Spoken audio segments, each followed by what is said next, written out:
All right, I think we'll get started with introductions. Welcome all of you to everyone. Welcome to In Slavery Tennessee's new webinar series, Trafficking at Home. We'd like to thank all our veterans today for their service and sacrifice. We would like to spotlight an ESTN team member, Lisa, a veteran of the Armed Forces. Thank you, Lisa. Through this new series, Trafficking at Home, we will explore the ways in which human trafficking happens and is addressed here in Middle Tennessee communities. For the first episode, we've chosen to address conspiracy theories, those rumors, internet circulated memes, influencer videos, and deep web complex theories around who and how this crime is committed. We have two experts with us today who deal with conspiracy theories. Tennessee Bureau of Investigation Director of Communications, Josh Devine. Welcome, Josh. And ESTN's own juvenile trafficking expert and care coordinator, Marissa Brownell. And I am Margie Quinn, the CEO here at In Slavery Tennessee. We're going to hear today from our experts about what conspiracies are circulating about trafficking, how you can fact check that information, how the internet is used well for circulating important public information, and how it distracts from critical messaging. And finally, if these conspiracy theories aren't legitimate about trafficking, what is? So let's dive right in. We're going to be asking a series of questions as we go through this webinar that you're going to be able to answer. So these are called polling questions. And then we'll kind of dive into each of these topics. So you're going to see the first polling question pop up. If you can answer those questions, we'll give you about 30 seconds. What is the most popular form of recruiting sex trafficking victims? So is it intimate partner or marriage proposition? Is it familial trafficking, job offer, or advertisement, or is it posing as a benefactor? What do you think? What's the most popular form of recruiting sex trafficking victims? Go ahead and give us your answer.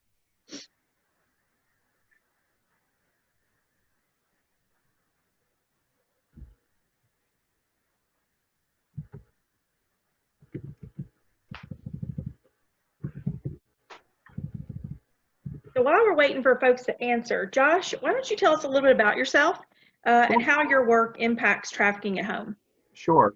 So, Margie, thank you so much for having me, and thank you to the fine team at ESTN. We love you guys, and we are so thankful for your partnership in the fight against trafficking.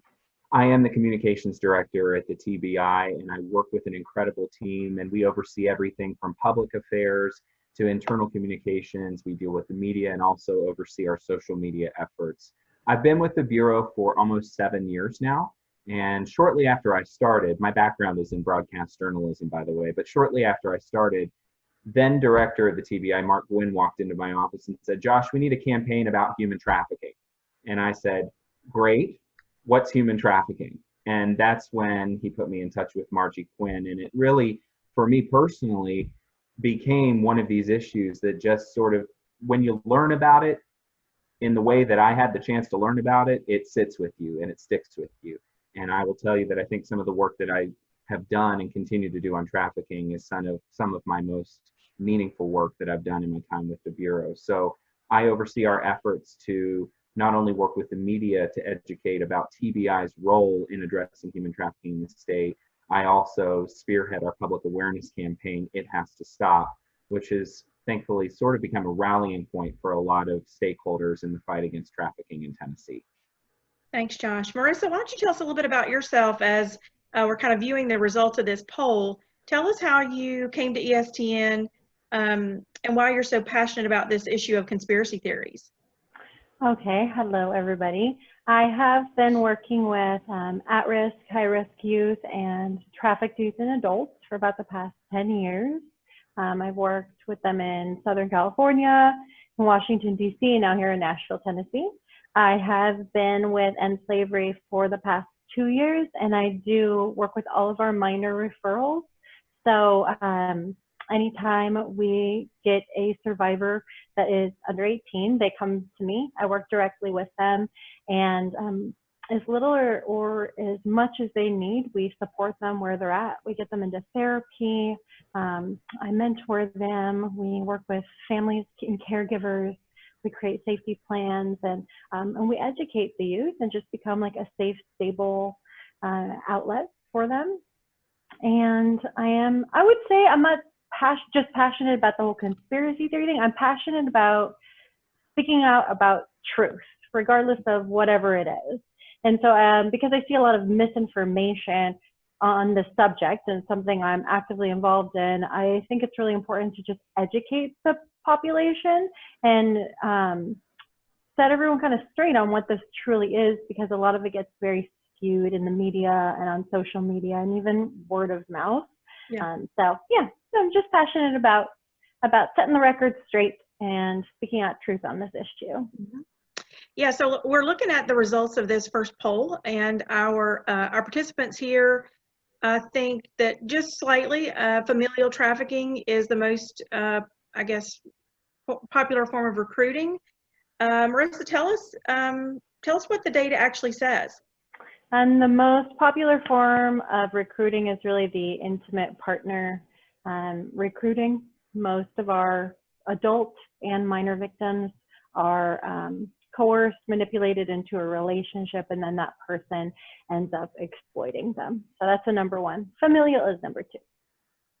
Yeah, Josh, how do you see that impacting the work there at the TBI? Right. So we see this in a couple of different ways, and we'll talk a little bit about missing kids a little bit later. But where we really have a concern is with children who become runaways in our state here in Tennessee, because a kid that runs away is going to have very few options for survival, and that can oftentimes be the nexus that leads to a trafficking type situation. They might encounter someone who offers assistance, but that assistance comes with a very high price that child may not understand in that moment. So that's where we often see that.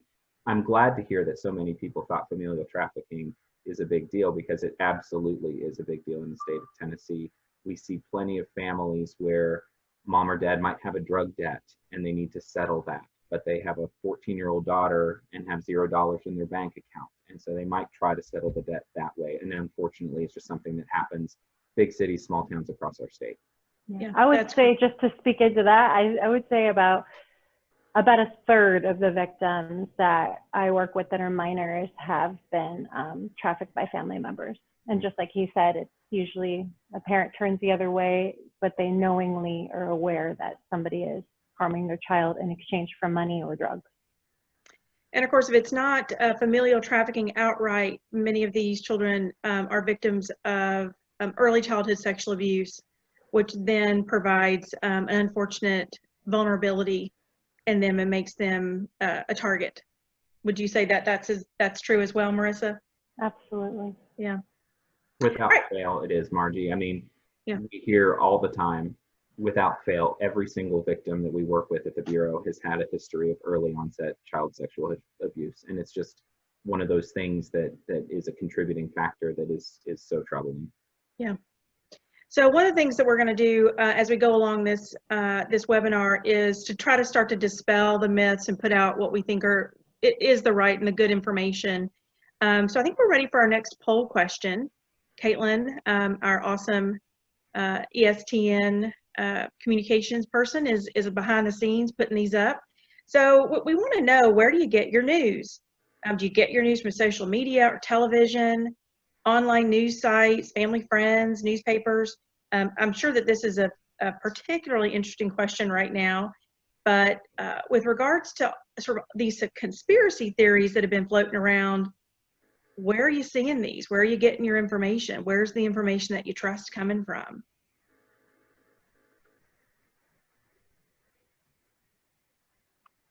So while we're waiting for those folks to answer the question, Josh, tell us, what are some of the craziest conspiracy theories that you have addressed there at the TBI? Well, by and large, the most troubling ones tend to emerge out of social media, where we see something either on Instagram that gets a little bit of traction in the public attention sphere, or maybe it's something that comes in as a Facebook message or something that circulates on Twitter, that sort of thing. And what we'll often see is something will circulate in the public, it'll create attention, and then lo and behold, traditional media, your newspapers, your TV stations, they start asking questions about whether something's legitimate. I thought of two that were perhaps the craziest that I've heard recently. One involving in the Nashville area, rumors of an Uber driver that was apparently drugging passengers and forcing them into a lifestyle of trafficking. That was a rumor and a conspiracy that emerged on Instagram, and then lo and behold, caught on like wildfire. The second one, kind of a social media one, but also a word of mouth one, having to do with parking lots at either TJ Maxx or a Home Goods with zip ties on windshield wipers, or in some cases saran wrap on car doors that might have drugs affiliated with it. Those sorts of things are oftentimes some of the craziest conspiracies that we see that really are not rooted in fact, but are rooted more in fear than anything. So how do you see the media playing a big role in kind of debunking some of these conspiracy theories? How does that work? Well, I think the media oftentimes have a choice. They can either amplify the conspiracy, or they can put the conspiracy in context, or they can not pay attention to the conspiracy. So they really have three different options. And we see media across the state of Tennessee who at times do all three things. So they might amplify it and do a story that's rooted in fear and highlight the reason why you should be afraid to go to the TJ Maxx parking lot, that kind of a story. Or they might say, you might have seen this on social media, here are the facts. And that can be a helpful kind of story. Or it can also be helpful for the media to just ignore the conspiracies altogether and instead say, we'd like to do a story about trafficking. Great. We'll tell you what trafficking looks like and what we're doing, and point you to partners that are trusted stakeholders in the fight as well. So there's really three different options there as I see it. Yeah. And Marissa, you have written a great blog piece for ESTN around conspiracy theories, around sort of the controversial QAnon, Wayfair, some of those theories. What inspired you? What made you want to write that blog piece? I think I was just seeing so much on social media, and from people that I know about trafficking also, or people that are very close to me that I've personally shared stories with, but that they were still really buying into these. And I think, you know, some of them are extremely believable. Yeah. And I know that the motivation of people is good. They want to share this. They want to protect other people. They don't want this happening to their kids or their friends' kids. But also I field a lot of questions as far as them saying, are my children in danger of this? You know, if we go to Target or, you know, Walmart.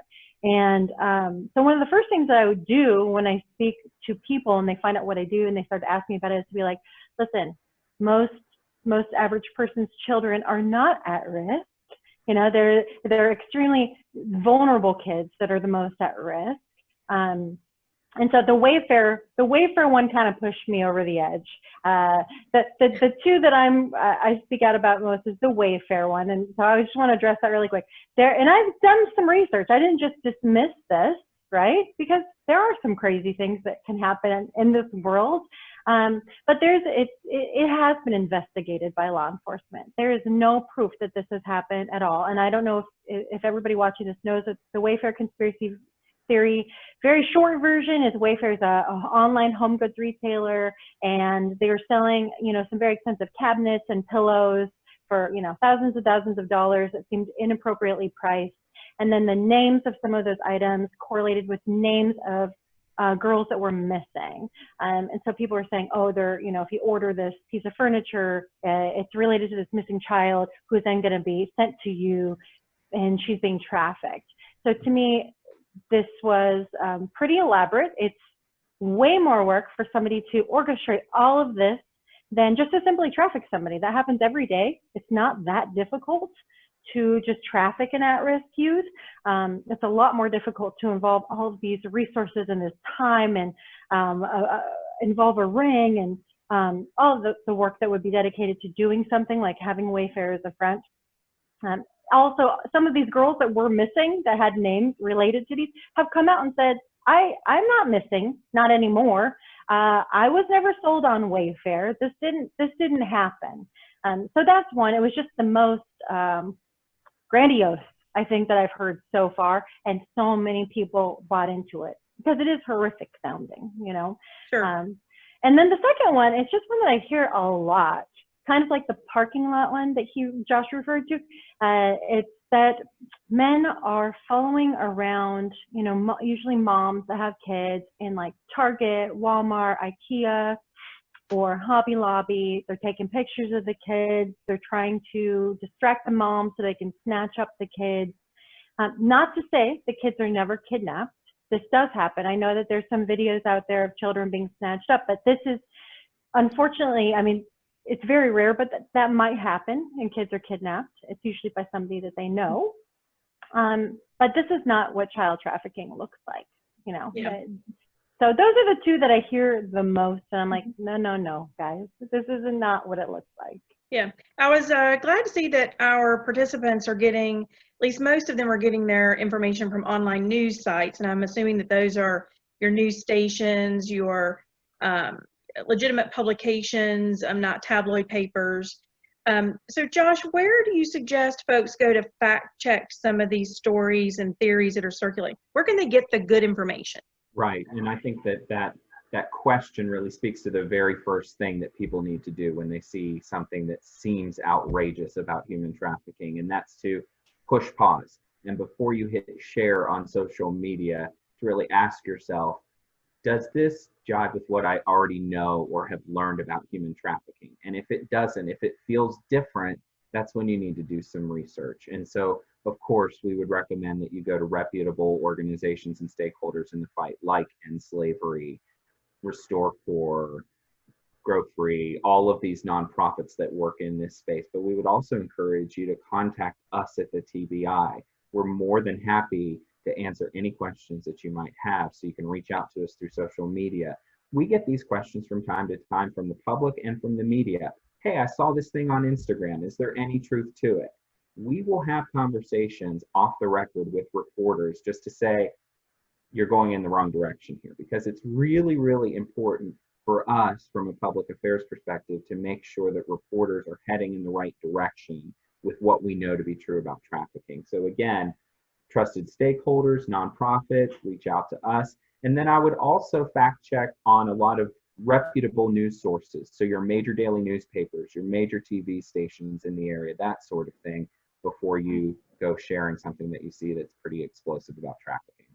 Yeah, that's great information. Checking with those reputable stakeholder sources. If there's a danger to the public, is law enforcement going to tell you?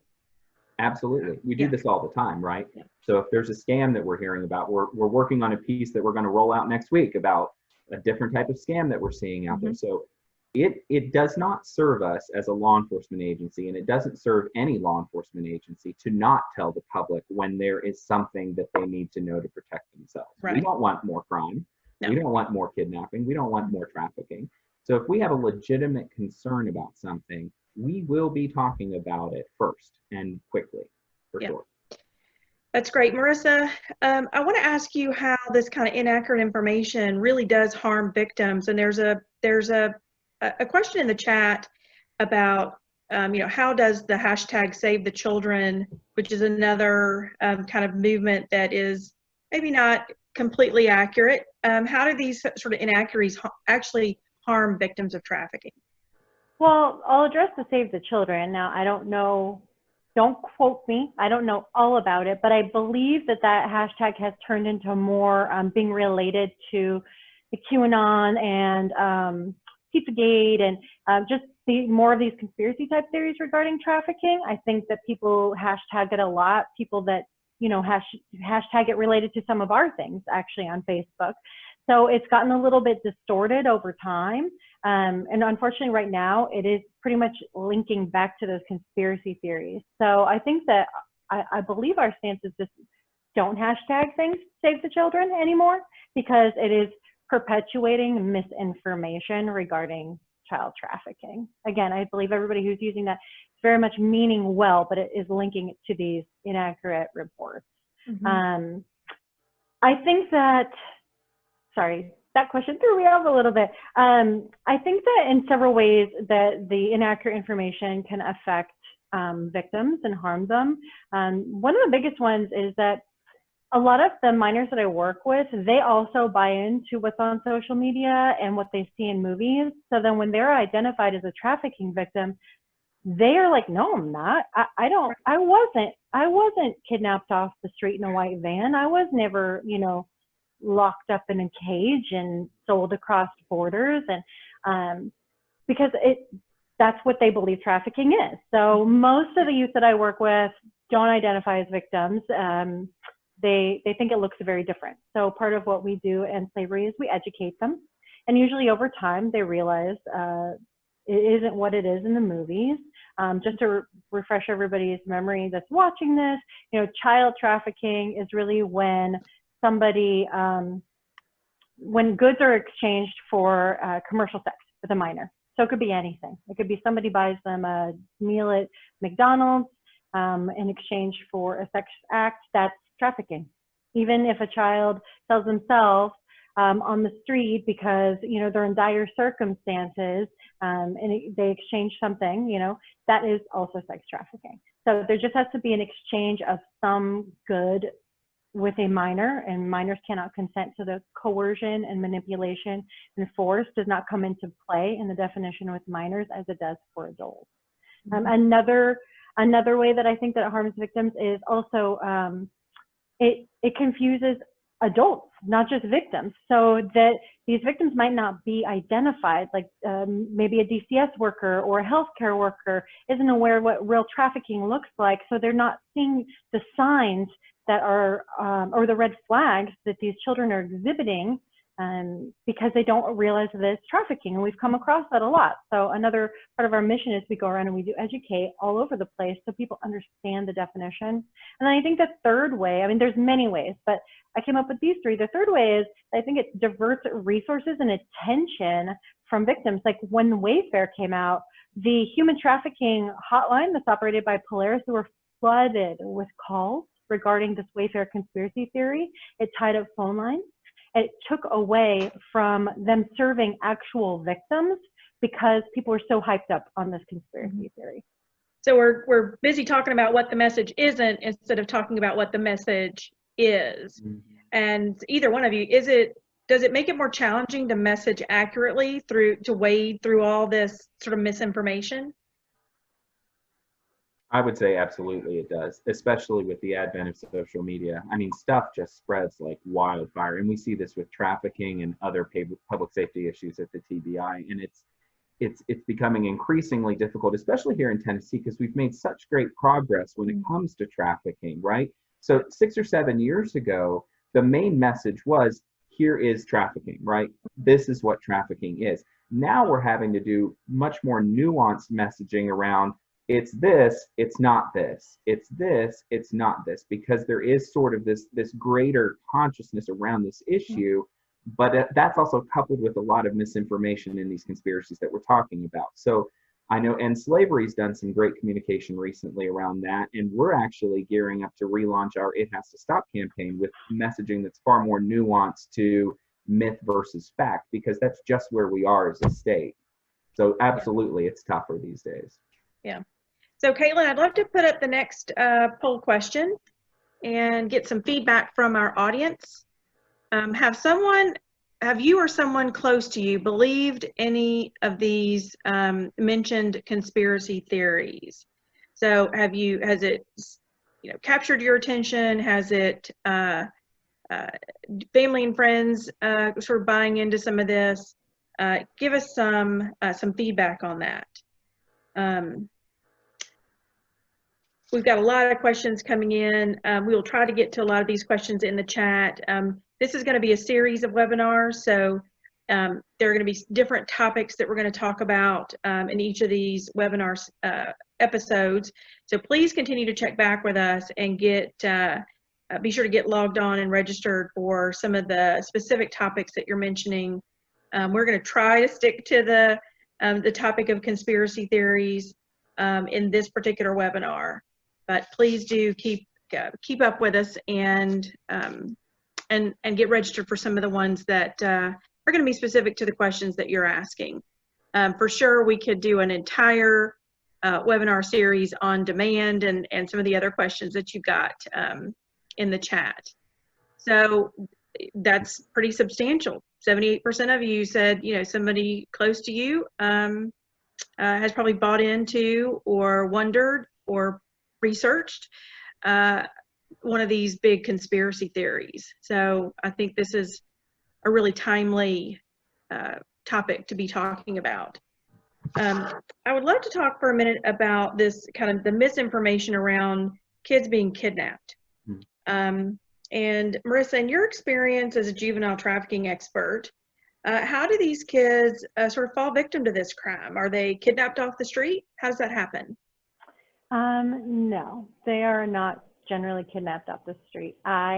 Over 10 years, I've heard of one person that, and it was also very confusing, so that may or may not have been kidnapped off the street out of hundreds. So it's very, very rare. I believe that most of the youth that I worked with, it's somebody that they know. So they met them online and formed a relationship, or they ran away and they formed a relationship with somebody that they met on the street or at a homeless shelter, or again online. Right now, everybody is moving online. So this seems to be the #1 place that predators find their victims, unfortunately. But it's all about forming that relationship and that trust, and then manipulating the victim. They use low risk circumstances to find their victims. It's very high risk to just snatch somebody at a public place. There's cameras, there's people looking, it's very low risk to arrange, meeting somebody up for coffee or something like that you met online, and then convincing them that you care about them. Yeah, Marissa's absolutely right there. I mean, the amount of grooming and the intention that goes on in this type of crime is really quite staggering.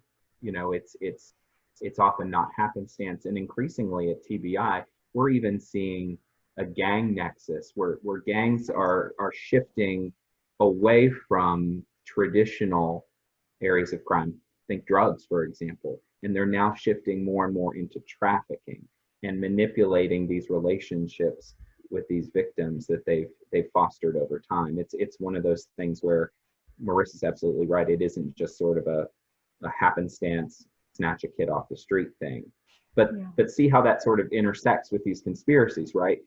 The key conspiracies that we're talking about here are often built around, don't go here because your kid might get snatched, right? There's fear that's there, but that's not often the reality that we see when it comes to trafficking.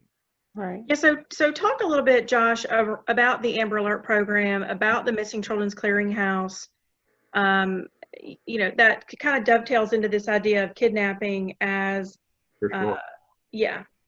So at the Bureau, the TBI serves as the clearinghouse for missing children in the state, which means that we are the only entity that can issue an Amber Alert in the state of Tennessee. And our system is built so that we have a tiered approach to missing kids. And at the very top of that is an Amber Alert. And that's when we have imminent concern for a child's well-being, that they might be at risk for serious bodily harm or potentially death. So that's the top tier we have.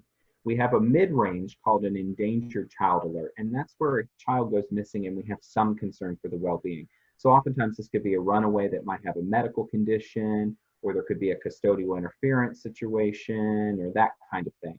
And then at the bottom, we have just our missing children's list. So if a local law enforcement agency has a missing child and wants a little bit of extra publicity, we'll put them on our website. Now, a lot of times we get criticism at the Bureau when people say, anytime a child goes missing, it should be an Amber Alert in the state of Tennessee. And as a father, I appreciate the sentiment. The reality of that is hundreds and hundreds of kids go missing in our state every single month. And we would be doing a disservice to the most serious of these cases if we issued an Amber Alert every single time. So to get back to the sort of trafficking connection here, are we concerned primarily about trafficking with an Amber Alert situation? For me, generally no, because as Marissa so beautifully put it, there isn't necessarily this direct connection between trafficking and kidnapping cases. Where I'm personally more concerned about a possible trafficking nexus are with these mid-range endangered child alerts, right? Because these are oftentimes these 12, 13, 14, 15-year-olds who run away from home, boys and girls, and have no money and very few options. And every bit of research And every bit of case history that we know about trafficking would tell us that they are highly, highly susceptible to being exploited by a trafficker in those types of situations. So that's where personally I have a bigger concern when it comes to missing kids, are in these sort of mid-range endangered child alert situations. Absolutely. Just to speak into that, I would say that the majority of the youth that I work with run away. They've had those alerts out on them. They run away from a pretty bad situation at home generally, just to escape something. And then because they're so vulnerable, they end up in a really bad situation because they're in need and they can't take care or provide for themselves. It's heartbreaking for sure. Have you issued recently an Amber Alert that would have been a trafficking case? I was actually thinking about that, Margie, and I've been with the Bureau almost 7 years, and we've issued our fair share of Amber Alerts in that time, and I cannot recall a single Amber Alert that we've issued that had a trafficking nexus or a serious concern of a possible trafficking connection to it. 9 times out of 10, as Marissa said, the person who's taken the child is known to that child. And so I supervised that program for 11 years when I was with the Bureau, and I was thinking about this question as well. And I probably was responsible for issuing over 100 Amber Alerts during my time at the Bureau, and hundreds of endangered child alerts. There was only one case that was a trafficking case, and it actually involved an adult female whose child was kidnapped when she finally refused to do what the trafficker was forcing her to do, which was to engage in commercial sex acts. Once a trafficker has a child with an adult, they have the ultimate means of control, and they will use that child to control the victim. And we issued an Amber Alert in that case for the child, and Illinois authorities recovered the child and arrested the suspect.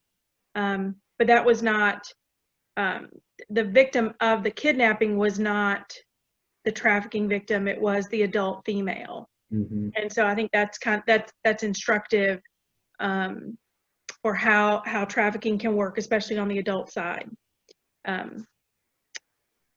Let's go to our next poll question. Caitlin, if you'll put the next one up. Are minor human trafficking victims, we just talked about this, most likely kidnapped? So you should all be getting this correct. If anybody misses this question, we have not done our job here as facilitators. How does that kind of misinformation and the lack of understanding impact victims, Marissa? In other words, you talked about that just a little bit, but victims are saying, that's not me, that's not what happened, therefore I'm not a trafficking victim. Tell me, in your work with victims, how you work through that with them. I try to reframe what trafficking really looks like. With some, we do groups where we work through a curriculum and they learn what it truly looks like. So I have a lot of groups that I've done in the past, so usually between 8 to 10 girls, and they've all been identified as being trafficked. And at the beginning, they all denied that ever happened to them, or maybe one of them will say that. And then towards the end of the group, they start to say, oh, okay, maybe that wasn't my boyfriend, because everything that you said about, being forced to do something and convinced, or, being threatened, my family was threatened, or I had a gun held to my head, maybe that does fit in the definition of being trafficked. So it takes time, I would say. And a lot of the time it's also just one-on-one. It's not always these groups that we teach.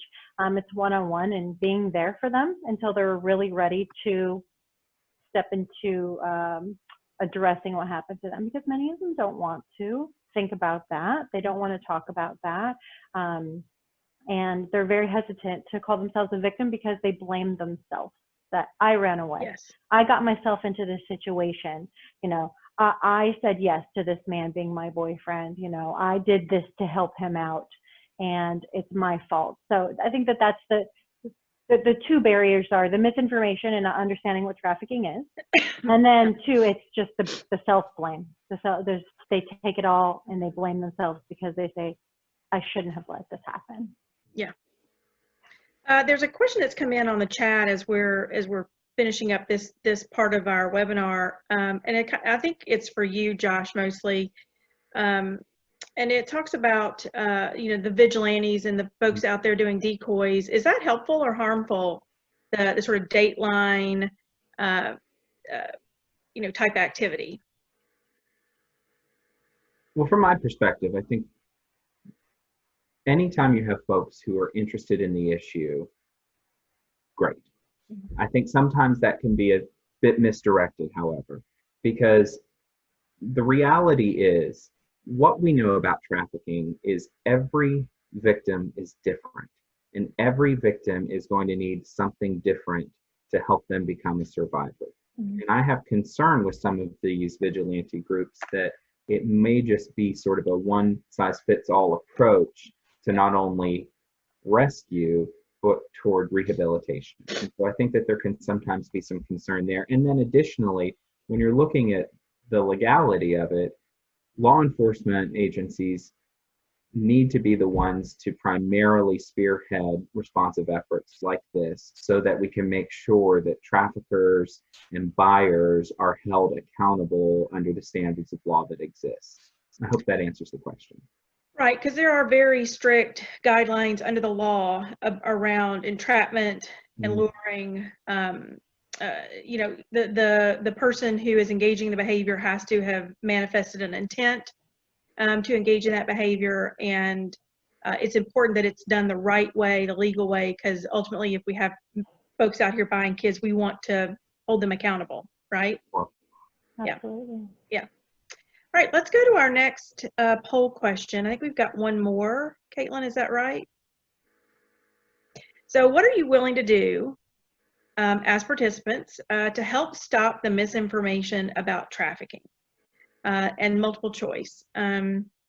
Stop sharing, posting false claims. I know that I have gotten into a habit right now. I'll see a news story on Facebook or Twitter or Instagram, and I'll actually go Google it to see if there's a Snopes report on it, see if there's somebody that's already debunked it before I share it, before I like it, before I comment on it. And so what are you willing to do to help us curb this, the tide of misinformation? So while we're researching, or while folks are answering that, Josh and Marissa, how can they help? So if we're telling people, please don't be vigilantes, please don't, take a victim, to your basement and think you're helping them.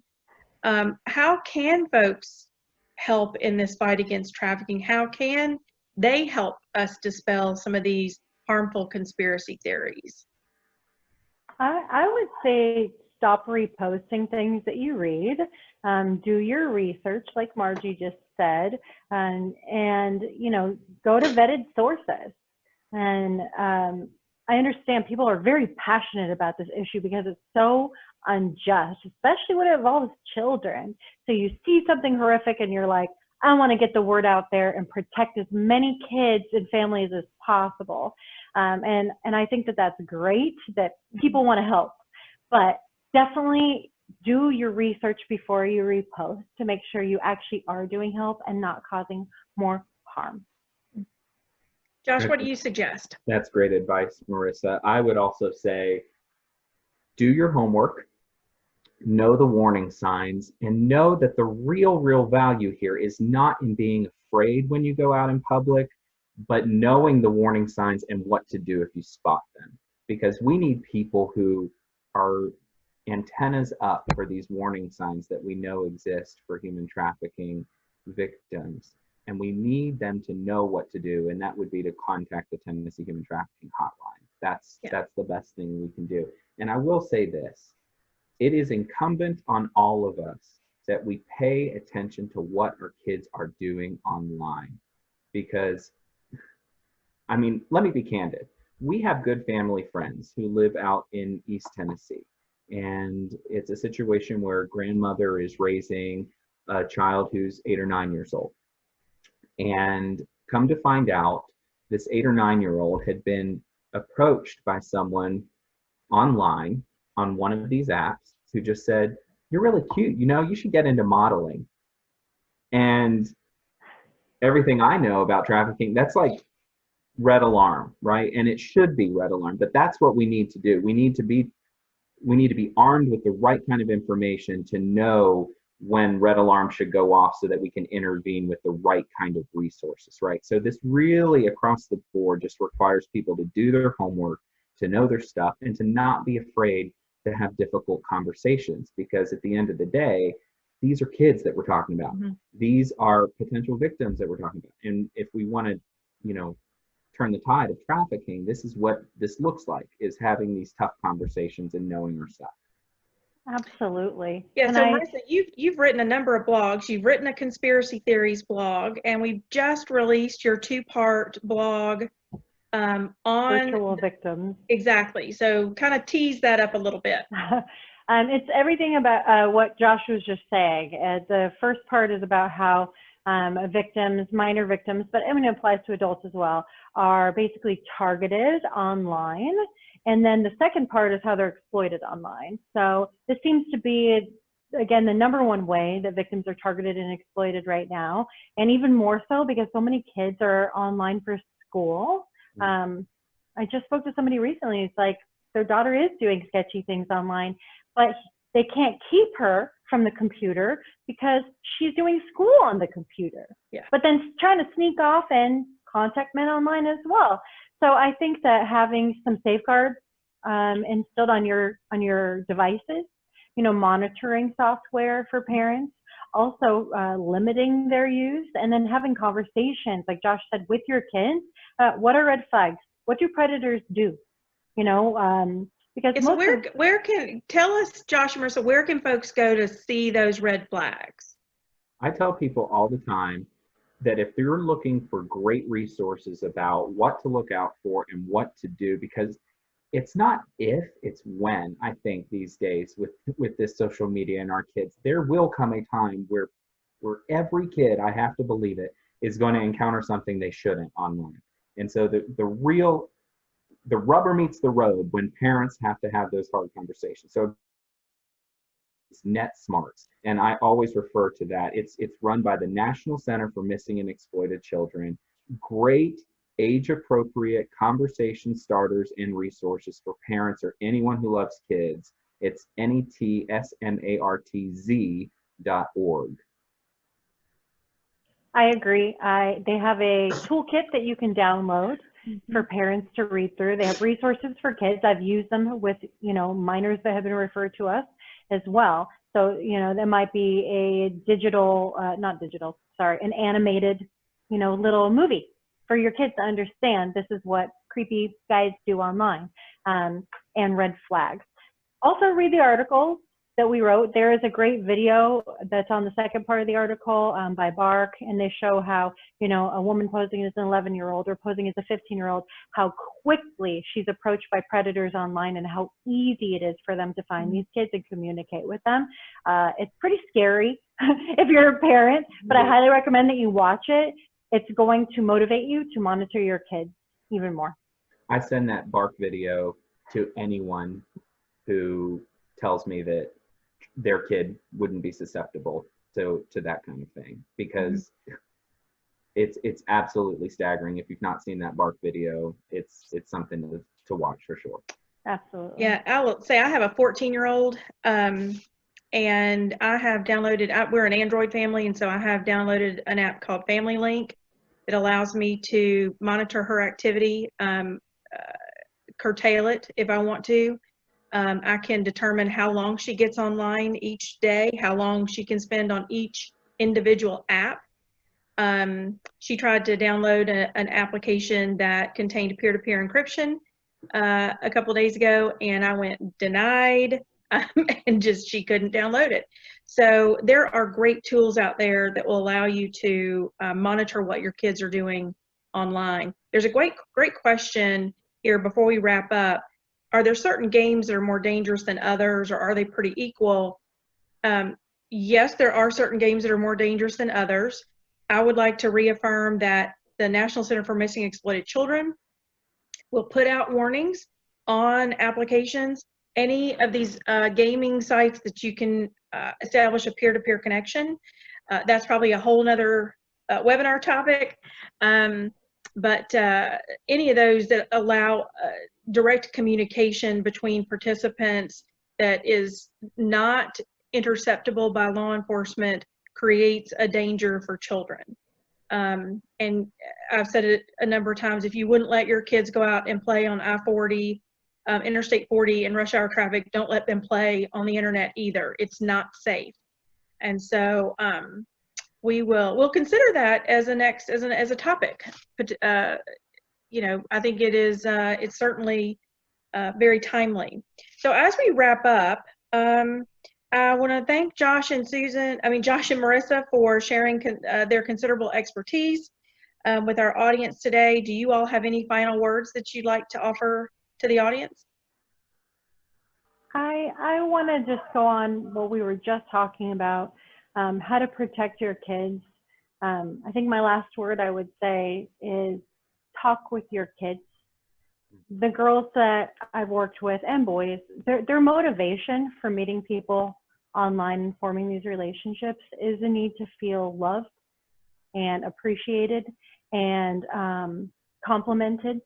So I'm always telling dads, tell her she's beautiful, take her out, spend quality time, and moms, spend quality time with your kids.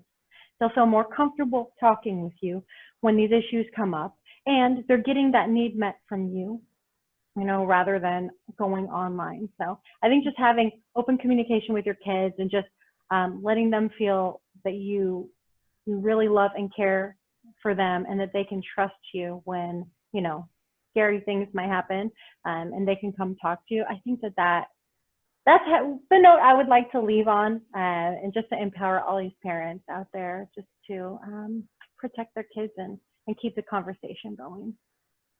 And I would absolutely echo that. I think being engaged as a parent, as someone who loves kids, even if you don't have your own, is absolutely critical right now. You just have to be paying attention. I mean, we're all so busy, and it's so easy to just throw a device at a kid and tell them to entertain themselves. But that is just incredibly dangerous. Yeah. If you look at the referrals that we're getting at the TBI for folks who investigate internet crimes against children, they have skyrocketed this year. Mm-hmm. And the reason is so many kids are at home, so many kids are on technological devices, and predators know it. And I think that there is a real risk to just throwing technology at kids and walking away and letting them just use them unattended. I will say, I think when we're talking about trafficking, we cannot forget that this is a demand-driven crime.